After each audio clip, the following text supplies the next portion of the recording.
जय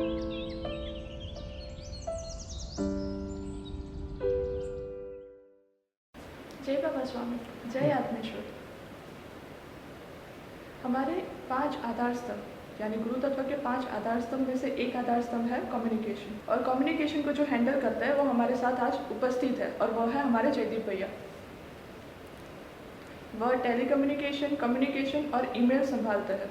यह रीज़न है कि इन्हें कई सारे साधकों के कॉमन क्वेश्चंस पता है, और आज वह कॉमन क्वेश्चंस हम दादा के साथ डिस्कस करेंगे। जय बाबा स्वामी, जय आत्मेश्वर। आज जो हमारा ये सेशन होने वाला है वो अपने आप में एक खास सेशन है, क्योंकि ये सेशन में हमारे प्यारे श्री अम्बरीश जी, जो कि श्री शिव कृपानंद स्वामी फाउंडेशन के डायरेक्टर भी है, उनके साथ हम आज सीधा वार्तालाप करेंगे। और जो क्वेश्चंस हमें लाइव चैट में या टेलीकम्युनिकेशन में आते हैं वो सभी क्वेश्चंस आज हम दादा से पूछेंगे।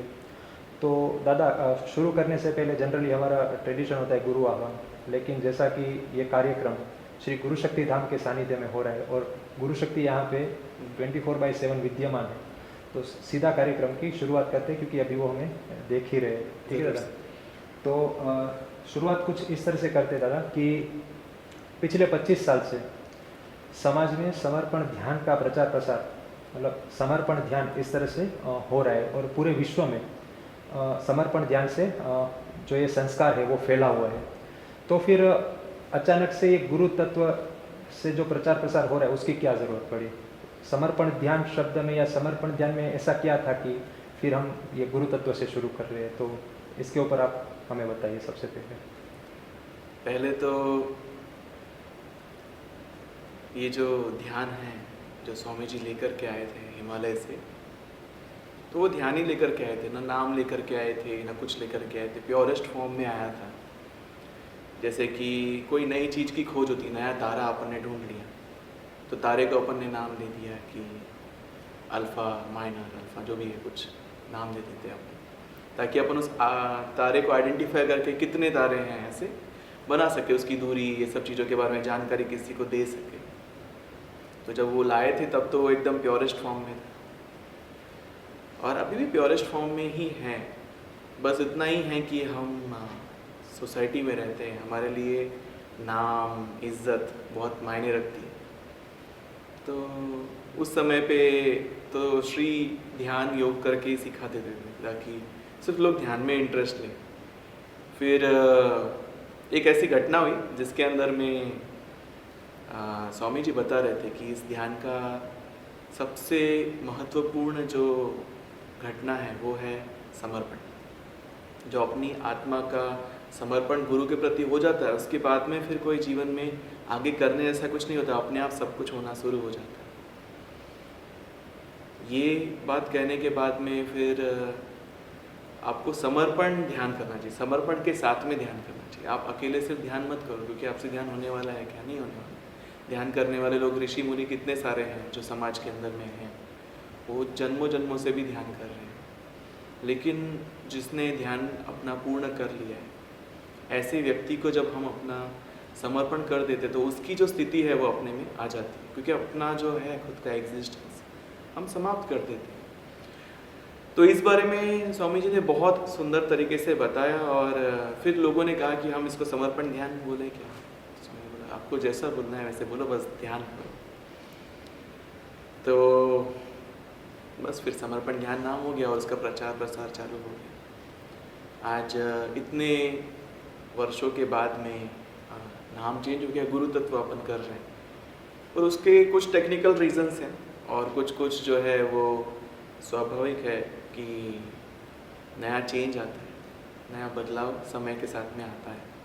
टेक्निकल रीजन से बताए तो समर्पण नाम की पहले से ही बहुत सारी कंपनीज हैं, संस्थाएं हैं, जिसके साथ में कॉपीराइट इश्यूज होते हैं कि अपने को कभी भी कोई बात रखनी हो तो उसमें अपन ये उपयोग करेंगे शब्द, तो वो हमेशा उसके साथ में कॉन्फ्लिक्ट क्रिएट करता है। दूसरा है कि हम लोगों ने ना ऐसे, स्वामी जी ने बोला कि मेरे बाद में हो सकता है कि ये जो है ना धर्म बन जाए, मैं बोल रहा हूँ ये धर्म से ऊपर उठो, लेकिन अभी ही बहुत सारे लोग समर्पण धर्म बोलना शुरू करते हैं। धर्म बोल करके उसकी पूरी की पूरी जो ब्यूटी है, उसका पूरा का पूरा जो उसका रस है वो गायब हो जाएगा। ऐसे में आवश्यकता है कि लोग स्वामी जी जैसे हैं वैसे बने। अभी स्वामी जी किसी चीज़ को पकड़ करके रखते हैं क्या, नहीं यही नहीं वही चाहिए, ऐसा नहीं। वो फ्लेक्सिबल है, समय के साथ है। आज स्वामी जी ने बोला क्या कि नहीं, मेरे ज़माने में कोई मोबाइल नहीं था, मैं हिमालय गया था तब तो कोई मोबाइल था ही नहीं, तो मैं मोबाइल पकड़ूंगा ही नहीं। तो पकड़ते हैं ना मोबाइल, लेकर के व्हाट्सएप करते हैं, रोज़ संदेश आपके पास में आते हैं और वो स्वामी जी डायरेक्ट भेजते, कोई आदमी आकर के उनके लिए करके नहीं देता है, सब कुछ वो खुद सीख रहे हैं। वैसे ही कोई भी अपना डेटाबेस की चीज़ें होती हैं, उन चीज़ों को भी वो खुद समझते हैं। हर प्रकार की चीज़ें आज जो टेक्नोलॉजी में वो आगे आ रहे हैं। तो पहले तो ये जो नामकरण है ये अपन साधकों ने ही दिया हुआ है और अपन इसको धर्म की तरह पकड़ करके, अभी धर्म की तरह क्यों बोल रहा हूँ मैं, जैसे कि पहले ज़्यादा था, अभी तो हम लोगों के कुछ प्रयासों की वजह से थोड़ा कम हुआ। तो पहले होता ऐसा था कि स्कार्फ पहन करके नहीं आया तो महापाप कर डाला, मतलब इसको बिल्कुल भी इज्जत ही नहीं है गुरु के प्रति, ऐसा मानते थे। अभी आप सोचो कि कोई व्यक्ति है, वो भुलक्कड़ है या गरीब है या कुछ भी है, या उसका स्कार्फ खो गया, फिर वो ध्यान नहीं कर सकता, ध्यान कर ही सकता है ना। ध्यान करने के लिए तो महावीर स्वामी ने कपड़े तक त्याग दिए थे, तो स्कार्फ क्या चीज़ है। तो आसन नहीं है, ध्यान कैसे करेगा।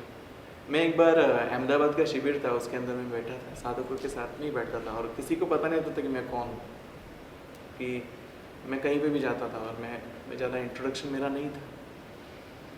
तो ऐसे ही एक बार बहुत बड़ा प्रचार हुआ था उस समय पे, और उसके अंदर में मैं ध्यान करने के लिए बैठा था। पीछे से एक आदमी का ऐसे हाथ आया, मैं बोला कहाँ से हाथ आ रहा है करके, मैं मतलब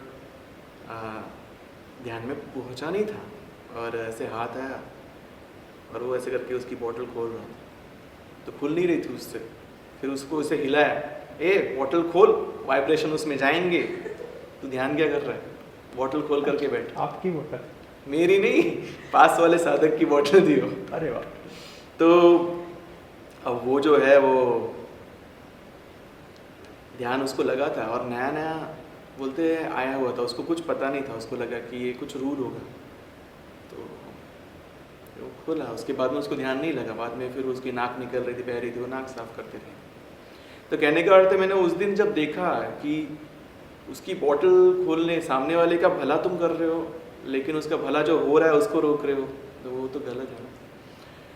तो वैसे जैसे धार्मिक कोई विधियाँ होती हैं, उसको कैसे पकड़ लेते हैं कि ऐसा ही होना चाहिए, वैसा नहीं होना चाहिए, ऐसा ही होना चाहिए करके, वैसे साधकों ने कह सकते हैं बहुत कुछ पकड़ करके रखा है। लेकिन एक्चुअल में समर्पण क्या है? समर्पण का अर्थ ही सब कुछ छोड़ देना, जैसा है वैसा स्वीकार, मैं जैसा भी हूँ मैं आपका हूँ वैसा। तो ऐसे में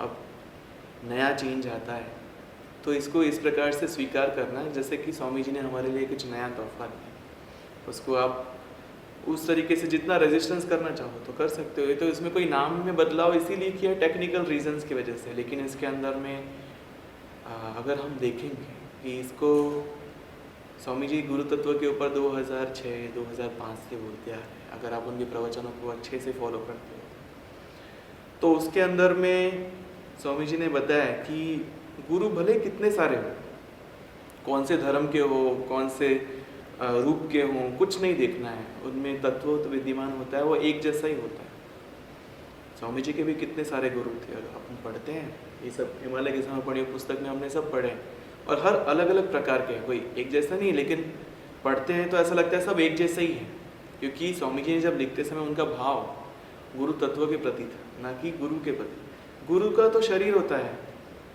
और शरीर में दोष रहते हैं, वैसे गुरु तत्व के प्रति अपना समर्पण भाव जब हो जाएगा तब हम लोग अपने आप को प्राप्त कर पाएंगे। तो इसके पीछे की एक बहुत बड़ी फिलॉसफी थी, उसका बताने जाऊँ तो मैं पूरा का पूरा कार्यक्रम कर सकता हूँ, लेकिन शॉर्ट में बताऊँ तो साधकों ने सचमुच में ये जानना चाहिए कि आज स्वामी जी ने जो भी दिया है अपने को प्रसाद के रूप में, गुरु तत्व दिया है, तो उसको उस वैसा ही ग्रहण करो। आगे जाकर के इस मंच से बहुत सारे गुरु, आप सोचो ना, स्वामी जी खुद कहते हैं कि गुरुओं के गुरु अवतरित होने वाले हैं, तो उनके लिए गुरुकुल की व्यवस्था, उनके लिए जो मार्गदर्शन है, वो कहाँ से आएगा? तो जब हम गुरु तत्व को पकड़ करके रखेंगे तब हम ये देख पाएंगे कि हर साधक के अंदर में गुरु तत्व विद्यमान है। हर साधक के अंदर विद्यमान है मतलब कि जो गेट पर आता है, वो गेट में से जो भी आने वाला है, हो सकता है वो गुरु का चाचा भी बन सकता है, जो आने वाले गुरु है उनका नाना हो सकता है, दादी हो सकती है, मतलब कोई भी हो सकती है, फूफा फूफी कोई भी हो सकता है। ऐसे में हम हर किसी को रिस्पेक्टफुली देख सकते हैं। दूसरा होता है कि इसका एक और आयाम है समर्पण शब्द है ना, उसको अपन बोलेंगे तो आप कैसे बताओगे? मैं ऐसे मैं आपको बोलूँ आप प्यार करते हो, मतलब एग्जैक्टली आप क्या करते हो? आप प्यार को इतने अच्छे से डिस्क्राइब नहीं कर सकते। आप शायद से बोलोगे कि मैं वॉशरूम करता हूँ तो मैं क्या करता हूँ, आप अच्छे से डिस्क्राइब कर सकते हो, लेकिन प्रेम को आप डिस्क्राइब नहीं कर सकते। वैसे ही समर्पण को आप डिस्क्राइब ही नहीं कर सकते। इस फीलिंग को जिसको डिस्क्राइब नहीं कर सकते, जिसको कोई आकार नहीं है, जिसको देख करके अपन को समझ ही नहीं आएगा कुछ भी, तो उस बारे में दुनिया तक लेकर के जाना, इतना अच्छा मंच को दुनिया तक पहुंचाना मुश्किल है। लेकिन जब हम बोलते हैं गुरु तत्व तो सारे दरवाजे खुल गए। गुरु तत्व मतलब कि कोई भी एक गुरु नहीं, गुरु तत्व मतलब सारे गुरु।